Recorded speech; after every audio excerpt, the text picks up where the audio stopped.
Hello everyone, welcome back. Let's talk about another easy problem on Leetcode today. Is subsequence Leetcode 392. In this problem, we are given two strings s and t and we return true if s is a subsequence of t or false otherwise. Then they have given the definition of subsequence.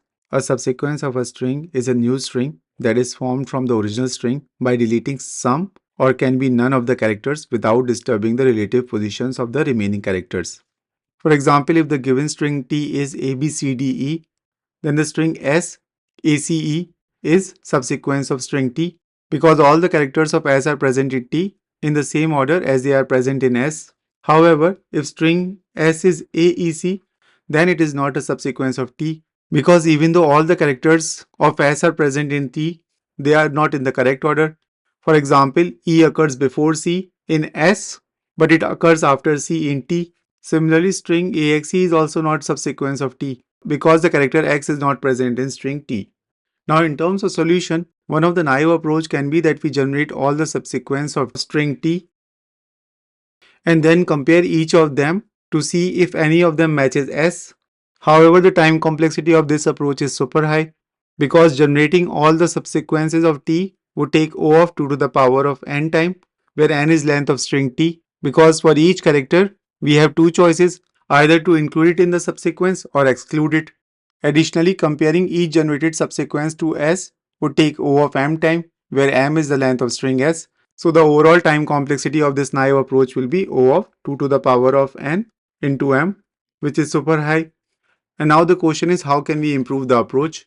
Now we know that for S to be subsequence of T, all the characters of S should appear in the same order within T, although we are allowed to skip some characters in T if they don't match. So how about we actually take two pointers, I in string S and J in string T, and start at the beginning of both the strings and compare the current character in S with the current character in T. If they match, then we move both the pointers forward, but if they don't, we only move the pointer in T forward because we are allowed to skip some characters in T, and continue this until either we have reached the end of string S or we have reached the end of string T.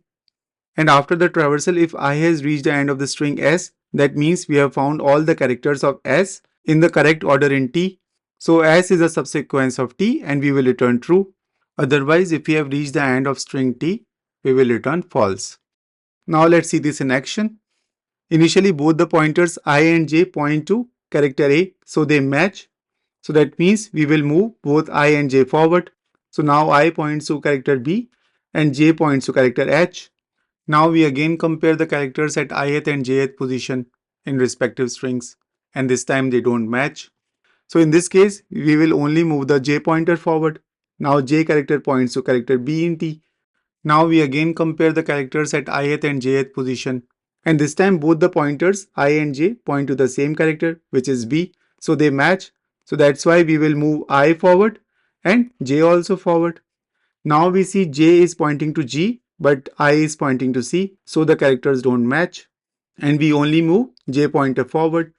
Now we come to character D, and this time again characters at ith and jth position in respective strings don't match, so we only move J pointer forward. Now we again compare the characters at ith and jth position in respective strings, and this time the characters match because both the pointers point to character C. So we move both I and J pointer forward. And now we are done with both the strings. But for us, the important condition is that I is at the end of the string S. So that means we found out all the characters of string S in the correct order in string T. That's why S is subsequence of string T. Now in terms of time complexity here, it will be O of n, where n is the length of string T, because in the worst case, we might traverse all the characters of string T. And in terms of space complexity, the auxiliary space complexity will be O of 1, because apart from provided strings, we are just using these two extra pointers, which takes constant space. So now let's jump into the code part. Let's initialize two pointers, I for string S and J for string T, both pointing to 0th position in the respective strings. Now let's start the traversal. As long as both the pointers are within the bound of respective strings, that is I and J are less than length of string S and T respectively, we will check if character at ith position in S matches with character in jth position in T, and if it does, Then we move the I pointer forward, and in any case, whether there is a match or not, we will move j pointer forward. And finally, once we are done with the loop, we will return true if I has reached end of the string. That is, I is equal to s dot length. Now let's submit this code. Cool.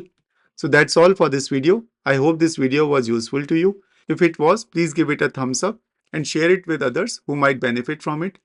If you haven't subscribed the channel yet, make sure to hit the subscribe button and turn on the notification bell so that you never miss an update. Your support helps me create more content like this. If you have any questions or suggestions, feel free to leave them in the comments below. Thanks for watching and see you in the next one.